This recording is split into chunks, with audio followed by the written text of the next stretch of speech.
عملت اللانشون على طريقة زينب، وتعالوا بقى هقول لكم النتيجة. خلتني منبهرة في الآخر بصراحة. هقول لكم الطعم والقوام. ناس كتيرة بتقول القوام بيفك في الآخر، قوام اللانشون بيبقى عامل زي العجينة في الآخر والطريقة مش حلوة. طب تعالوا نشوف بقى هي الطريقة حلوة ولا مش حلوة، صحية، ايه مكوناتها. كان عندي فضول ان انا اجربها وجربتها، وهقول لكم كل تفاصيلها بكل امانة. انا جبت فرخة غسلتها كويس وقطعتها وحطيتها كده في الحلة بالشكل ده. حطيت عليها بصلاية، جزراية، قرن فلفل. حطي كمان ورق لوري لو عندك حبهان. معلقة ملح كبيرة، معلقة فلفل اسمر صغيرة. غطي بقى المكونات كلها بالمية وحطي الفرخة كده وغطيها على البوتاجاز وسيبيها. احنا عايزينها تستوي 100%، عايزين الفرخة كده تتهري. معايا بقى كمان اللون الجميل قوي المفيد. المكونات يا جماعة مفيدة قوي، ده اللي خلاني ان انا اعمل الوصفة. هاخد بقى كده البنجر، قشرته وقطعته وهسلقه. حطيت عليه كوباية ونص من المية وحطيته، ما تعلوش عليه عشان خاطر احنا عايزين المية بتاعته، مش عايزينها تنشف.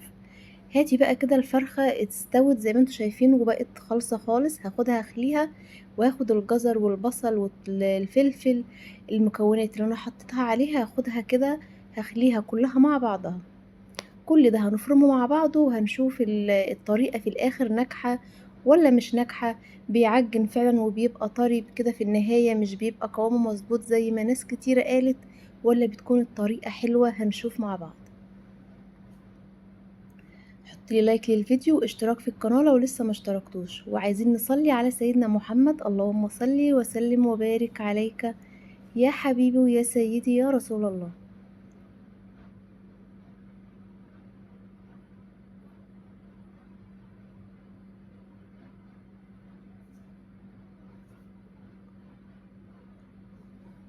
خدي كل حاجة، ما تسيبيش اي حاجة. على فكرة بتتخلي بسهولة جدا لانها يعني مستوية قوي، وبنشيل العظم بكل سهولة.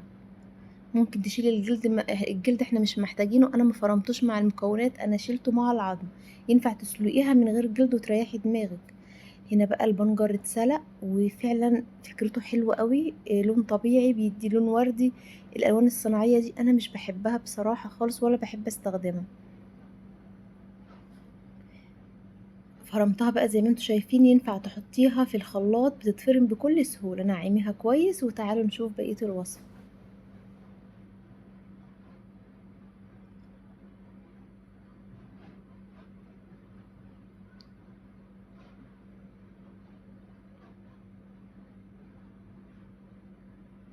هجيب بقى كده المفرمة يعني افرميها بقى بالطريقة اللي تناسبك.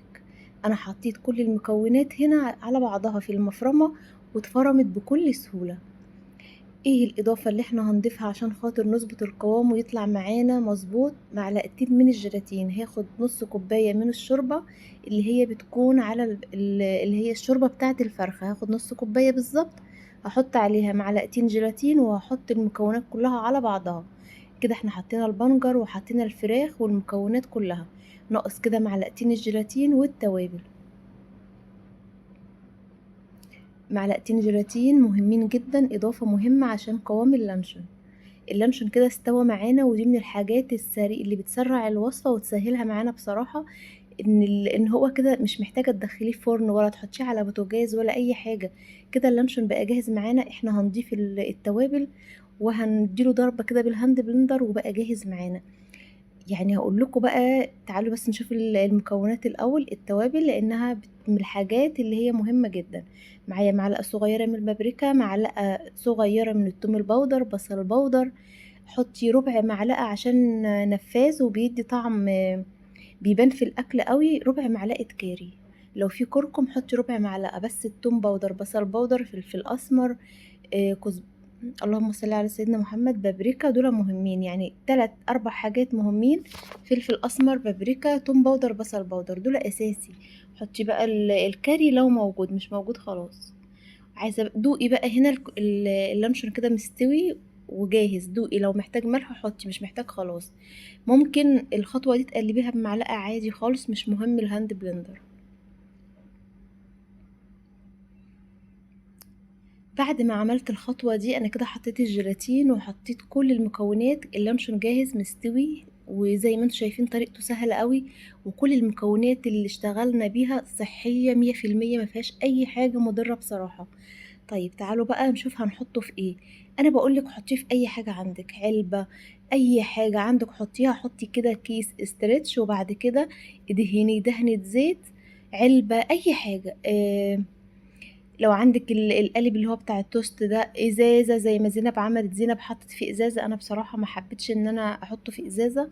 انا يعني سهلت الدنيا على نفسي اكتر. لو حابة تشوفي وصفات صحية كتير، يعني ده هدف القناة، ان احنا نقدم فيها وصفات صحية. إيه ايه رأيكم في الوصفة؟ انا عملته بالشكل ده. جبت كده اي حاجة تكون مدورة عندك كده، وتدي وتدي الشكل بتاع اللانشون، حطيه فيها. حاجة، اي حاجة مش هتفرق والله، اي كوبايات عندك حطيه فيها.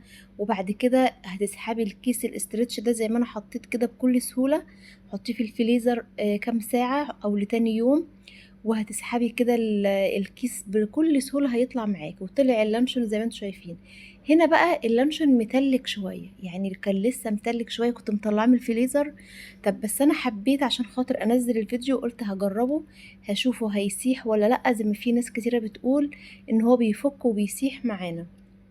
قلت طب انا هعمل بيه بيتزا واشوف الطريقة. انا عاملاه اصلا عشان خاطر اعمل بيه بيتزا، لان انا مش بحب اللانشون بتاع بره بصراحة. بصراحة كان طعمه حلو قوي قوي قوي، طعمه عجبني اكتر، يعني ملوش علاقة باللانشون بتاع بره بصراحة. المكونات صحية. انا عملته حطيته على البيتزا بالشكل ده، وقطعته ودخلته. وبعد كده لقيته، هتشوفوه معايا، القطعة زي ما هي، ما اتفتولتش ولا اي حاجة، بس هي طرت شوية. يعني هو القوام بتاعه مش زي اللانشون اللي بره، اللي هو تحطيه مهما تحطيه ومكان ما توديه هو بيبقى غير كده خالص، مش بيحصل له اي حاجة اللي بره. انما ده علشان مكونات طبيعية، كلها حاجات كلها طبيعية انتي عاملاها بايدك، وعارفة وفاهمة انتي عاملة ايه وحاطة ايه. على فكرة اللانشون ده ينفع الناس اللي عاملة دايت تستخدمه بكل سهولة، لان هو مفهوش اي حاجة مضرة.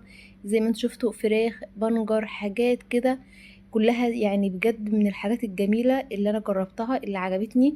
زينب طلعت شطورة يا جماعة. طلعت البيتزا اللانشون زي ما هو طري شوية، مسحش ولا فك ولا اي حاجة، زي ما انا عرفت. حطيته في التلاجة كام يوم، قعد عندي كام يوم ما فكش. في الفريزر بصراحة انا كنت بحطه في الفريزر واطلعه 5 دقايق 10 دقايق يفك، تاكلوه على طول، طعمه حلو. التتبيلة بتاعته خطيرة وطعمها حلو. المكونات فعلا جربوها جربوها، يعني سيبكم. حتى لو هتعملوه مرة واحدة في الشهر، يعني والله احسن من اللي بره بكتير. اعملوه كده وحطوه في علبة، قطعوه وحطوه في علبة وحطوه في التلاجة. من فرخة عملنا كمية